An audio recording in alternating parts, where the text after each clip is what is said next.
Thank you for joining us yet again on our news desk on QTV. The headlines. The Evangelical Fellowship of Zambia, EFZ, has disclosed that the launch of the much anticipated national dialogue will be done before the 12th of January 2019. President Edgar Lungu has been called upon to use his compassion and pardon the jailed veteran journalist Derek Sinjela. The Civil Society for Poverty Reduction (CSPR) has called on government to develop a clear, defined method of allocating and appointing the budget for children in each ministry. Here now is the news in detail.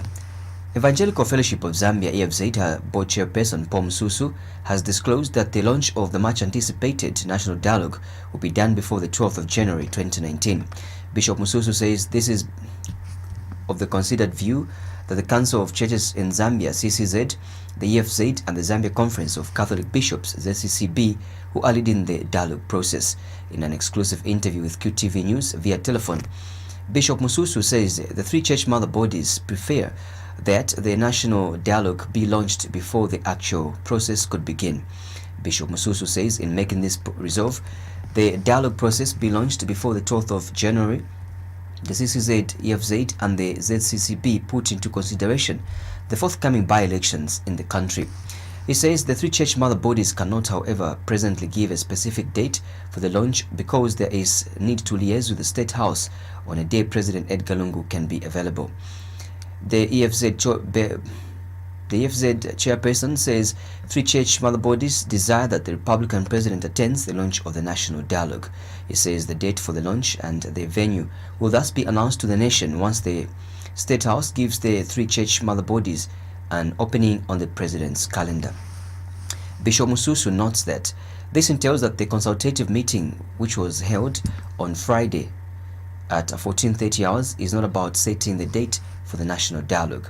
It says the meeting was only meant to consult political party leaders who were not consulted when the CCZ, EFZ and CCB held consultative meetings with other political parties.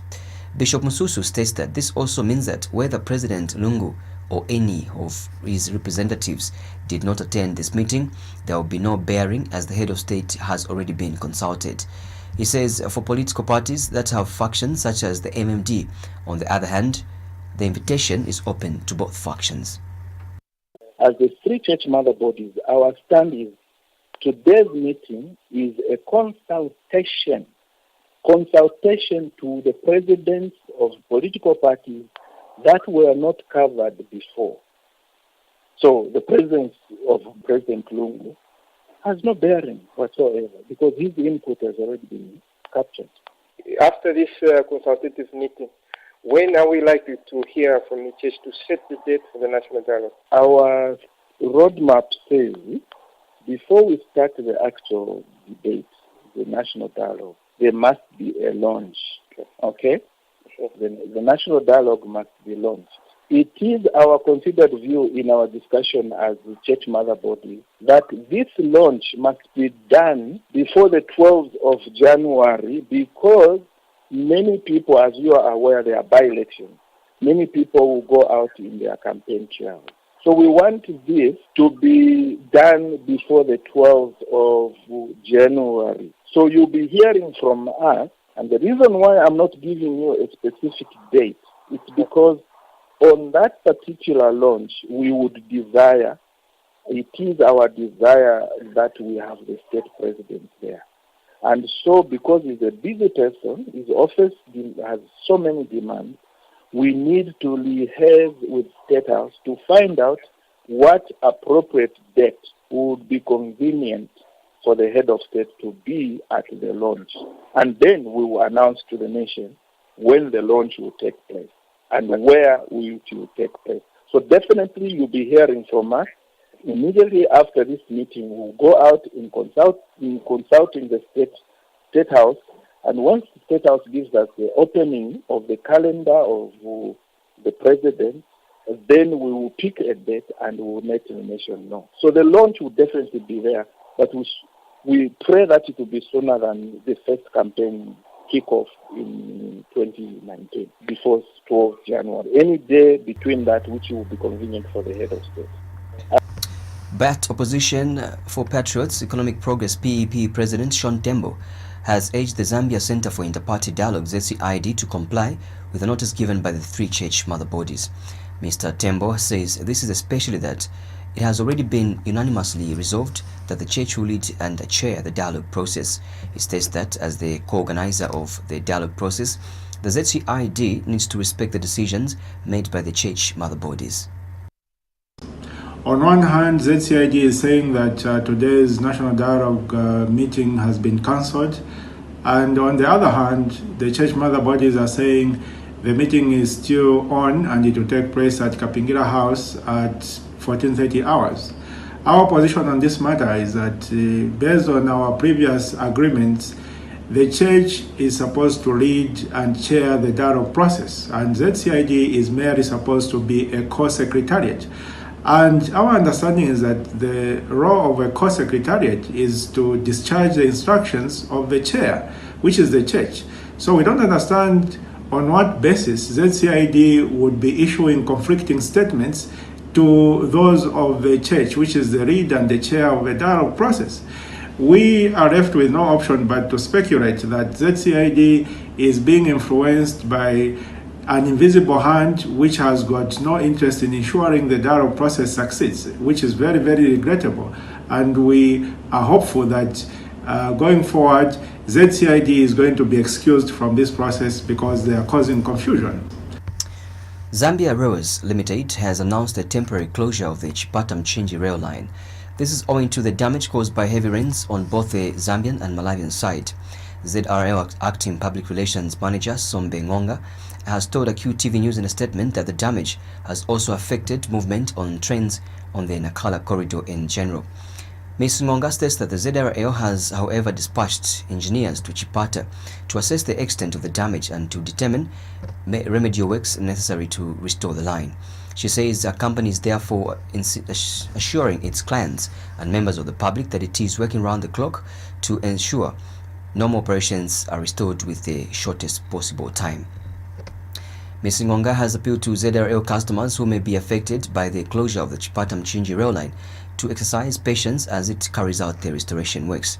The ZRL ran the Chipata-Mchinji rail line on a stretch of 24 kilometers from Chipata in the Eastern Province, connecting with SIA Railways in Malawi and CDN Railways of Mozambique up to the port of Nacala. The Civil Society for Poverty Reduction CSPR has called on government to develop a clear, defined method of allocating and appointing the budget for children in each ministry. CSPR Executive Director Patrick Nshindano has also proposed that this should be followed by the timely and full disbursement, at least above 90% of allocated funds to be released to child-focused sectors as a way of receiving the children who died this year.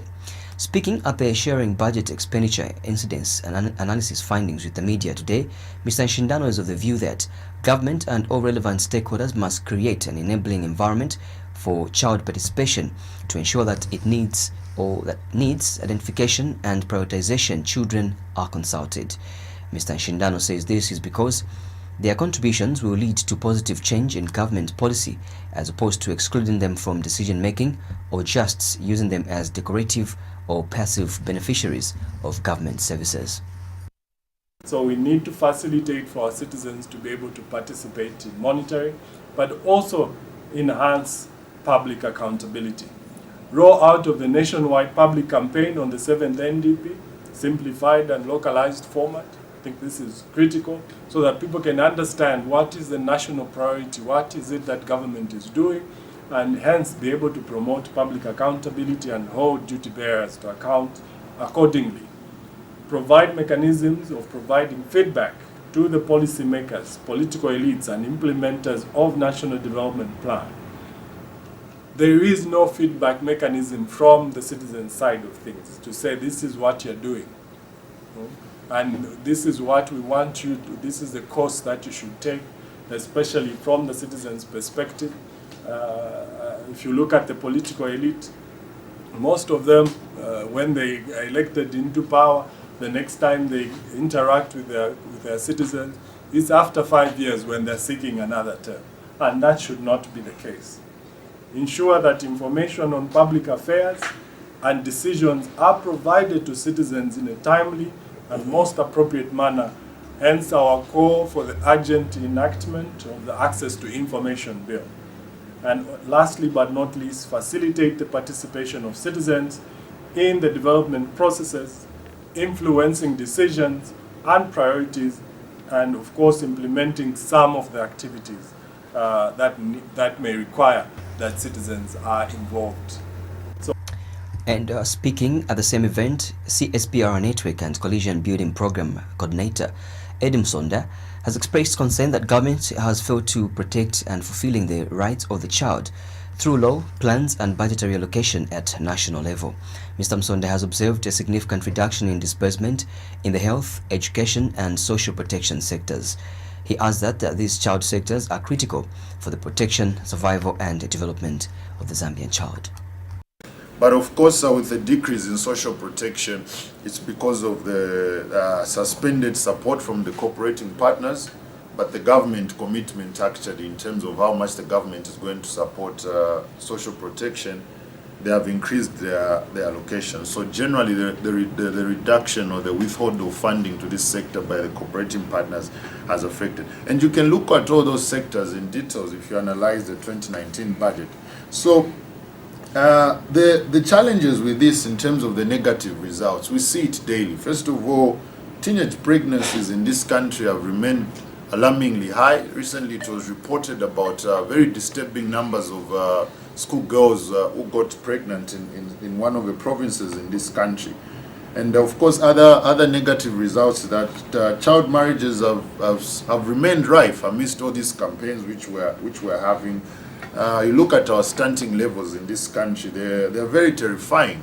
Our statistics are even worse than, for example, war-torn countries like the Democratic Republic of Congo, where we're saying in Zambia about 40%, not less than 40% of children below the age of 5 are stunted. And for some of us, I think all of us have been children before. We know what stunting looks like and the sort of cognitive development which it affects in a child, even at the time when they get into school. President Edgar Lungu has been called upon to use his compassion and pardon the jailed veteran journalist Derek Sinjela. President Lungu is being asked to use his prerogative to set free the journalist who is currently serving an 18-month custodial sentence for the offense of contempt of court. Political researcher Kefas Mkuka says his appeal collides with the festive season, a period he believes is of love and forgiveness. Dr. Mkuka wants the president to allow Mr. Sinjela spend this period outside the prison's walls with his family. In a statement to Q News, Dr. Mkuka has asked the head of state to keep in mind that Mr. Sinjela was remorseful and admitted his wrongdoing without wasting the court's time. Dr. Mkuka states that he has personally worked with Mr. Sinjela before and has found him to be a jovial and helpful person. He says if it therefore pleases him, the head of state should set free the imprisoned journalist, as he is the only one with the constitutional powers to pardon a convict.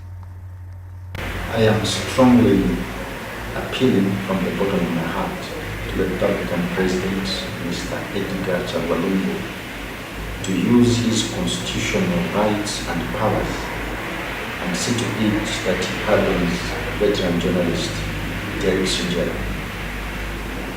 This is said because we are in the season of give and take, the season of forgiveness, the season of repentance.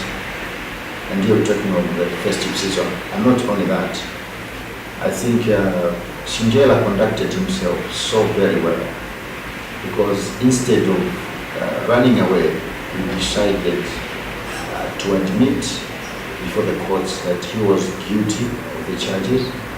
And not only that, I think in his admittance to the said judges, he was trying to give time and room to the courts and other powers that be on what type or what kind of person he is. I think to me, he never wasted the time of the courts, and to me, he's an honest person. A wrong was committed, but I think that aside, right now, I think he's in the hands of the president, because he's the only one who can serve him, he's the only one who can pardon him. We have seen in the past that the president has pardoned a number of people. Some of them are even worse than Sinjela. I think we still need the services of Singela. He has potential. So I end by earnestly appealing to our president that he should pardon veteran journalist Derek Singela. A 23-year convict from the Mansa Correctional Service has been shot dead after he escaped from lawful custody at the Mansa Subordinate Court. Rogers Mwelwa of Sumbu Village in Chief Kalasa Lukangaba's chiefdom, who was convicted for trafficking in psychotropic substances, escaped lawful custody on Thursday. Zanise Mansa reports that Luapula Province Police Commissioner Elas Chushi has confirmed the incident in an interview. Mr. Chushi says the incident happened around 12 hours in the full view of court officials after the court committed the deceased to the High Court for sentencing. He says this is as the late convict was being moved from the courtroom after he was found to be a second offender. Mr. Chushi narrates that the police fired shots in the air to stop the escapee, but in the process got hit by a stray bullet. He says the late Mwelwa was then rushed to Mansa General Hospital, where he was pronounced dead upon arrival, and that his body is in the hospital's mortuary awaiting post-mortem. Lusaka Water and Storage Company has revealed that it is owed 276 million kwacha by commercial and domestic clients as now. Addressing a media briefing on the utility's end-of-year performance, Company Managing Director Engineer Jonathan Kampata says out of the total debt owed, private institutions owed 148 million kwacha, while government institutions owe 128 million kwacha. Engineer Kampata says the utility company is being adversely affected by the debt, stating that the situation deprives the company of the much-needed revenue to improve the service delivery to Lusaka. He has warned that the company is proceeding with various initiatives, including the disconnections and legal action to recover the debt. Engineer Kampata has urged customers to be diligent in the payment of bills and consider entering into payment plans. Meanwhile, Mr. Kampata has announced that the utility company managed to register 6,718 new connections throughout the operating area. Meanwhile, Mr. Kampata says about 82 kilometers of sewer network has been constructed in Tendere by the Lusaka Water and Storage Company in 2018 under the ongoing Sanitation Connection Action Plan. The Sanitation Connection Action Plan is a project being implemented by the Millennium Challenge Corporation, Government of Zambia and the Government of the United States of America. He says the project is expected to provide sewer connections to 9,400 households of Mtendere. Engineer Kampata explains that the project allows the customers to build their own sanitation facilities and connect to the sewer. He has since expressed gratitude to the cooperating partners involved in the project, stating that the project will greatly improve sanitation services in the area once completed. First Republican President Dr. Kenneth Kaunda has urged the Engineering Institute of Zambia, EIZ, to continue playing a leading role in Zambia's development. Speaking when the EIZ officials led by Institute President Sidney Matamwandi presented to him the 2018 Engineering Excellence Award and also conferred him with a honorable title of engineer at his residence, Dr. Kaunda further encouraged the Institute to continue with gestures such as the one showed to him. On the 14th of December this year, the EIZ awarded the former president with the 2018 Engineering Excellence Award, the award which was received by his son Kaweche, but Dr. Kaunda requested that the institute present the award to him in person. Dr. Kaunda, who could not hide his joy, expressed gratitude to EIZ for recognizing him, saying at his age, he is proud of the award. I value this very much. I know the rest of the nation will value this.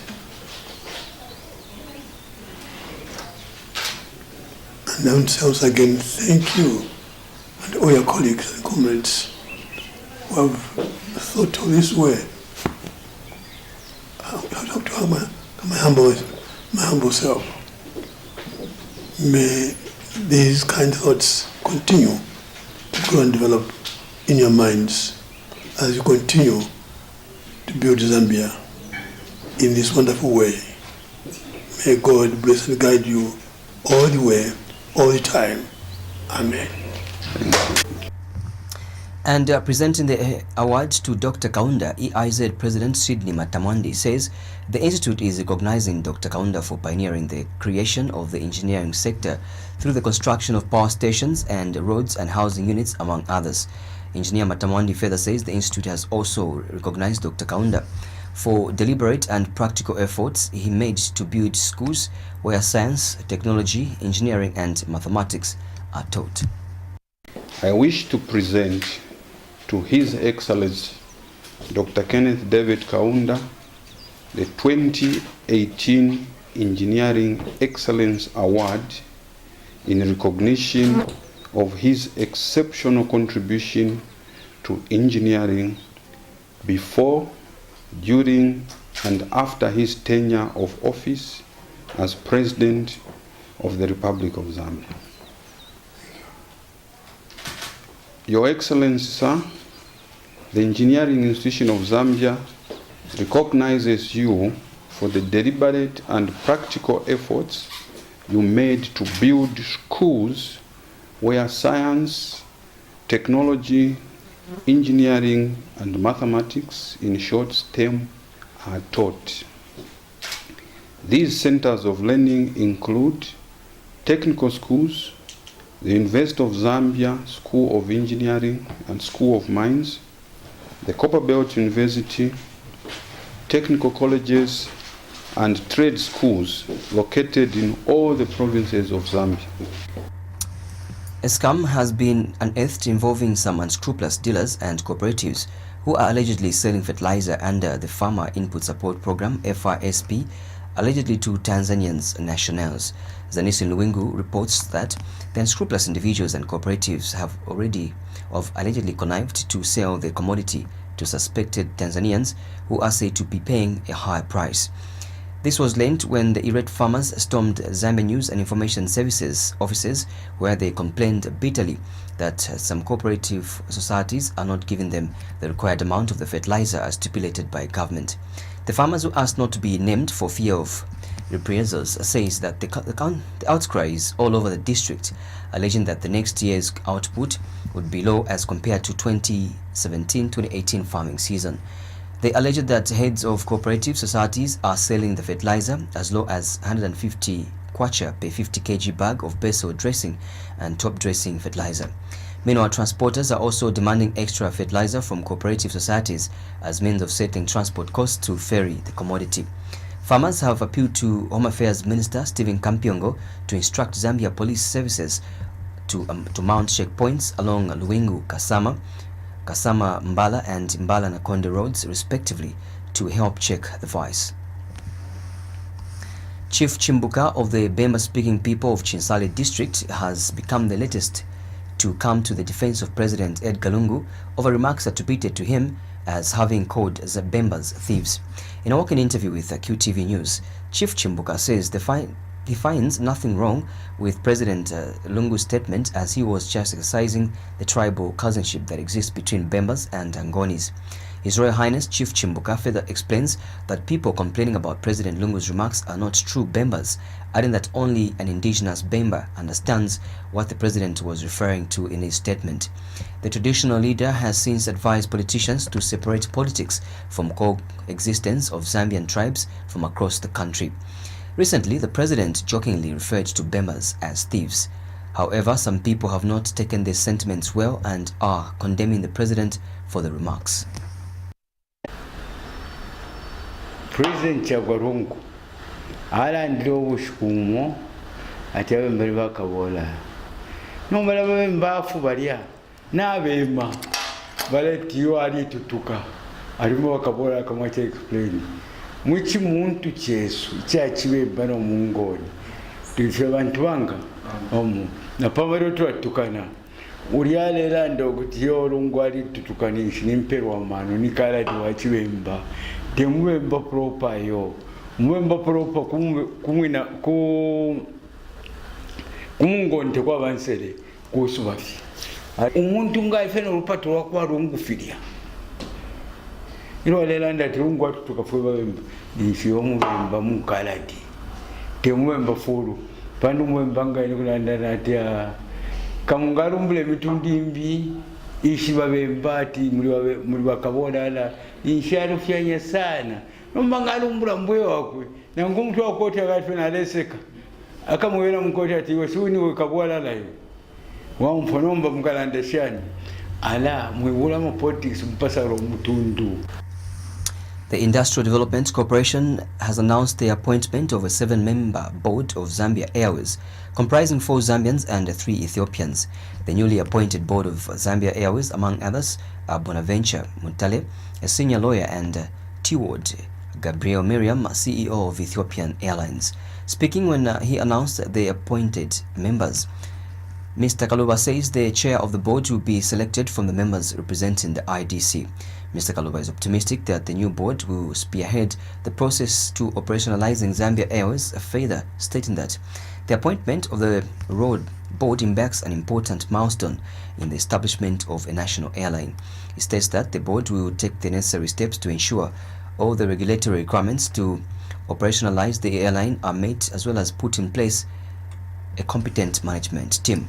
The IDC CEO has since congratulated the new members and wished them well as they take on the responsibility to make Zambia Airways an airline that will bring pride and jobs to the Zambian people, further announcing that an additional member of the board representing IDC will be appointed later, which will bring the number to IDC appointees to 4. This is contained in a statement made available to Q News by IDC Public Relations Manager Namakau Mukelebai. Mkandawire Primary School head teacher Ivy Hamwaka has disclosed that it intends to raise about 500,000 kwacha towards the construction of the school hall, whose beacons have already been laid. Speaking at the celebration of 50 years and fundraising walk, Ms. Hamwaka says the school, which has been in existence for 50 years, has had little change due to challenges or lack of support. She has assured the administration will give the school a new face by ensuring that the school hall is built. Ms. Hamwako has since appealed to prominent people who have passed through the school to look back where they are coming from and help upgrade the school. Among the prominent people who have passed through the school include former Vice President under the Levi Patrick Manawasa government, Lupando Mwape, Unza lecturer Chibesa Kunda, among others. And Ms. Hamwako is confident that the hall will be completed before July 2019. The map and the bill of quantity is already with me. What is only remaining are the actual building materials that we are hoping to raise through your untiring support. It is in view of the 50 years of existence, with little change in the infrastructure, little change has taken place. It is in agreement with you, the community, that we have said we need to give a facelift to Mkandawire Primary School. And the first target for us is to build a school hall. Among the first grade 7 pupils imported from neighboring schools was Mr. Lupando Mwape, who is Mr.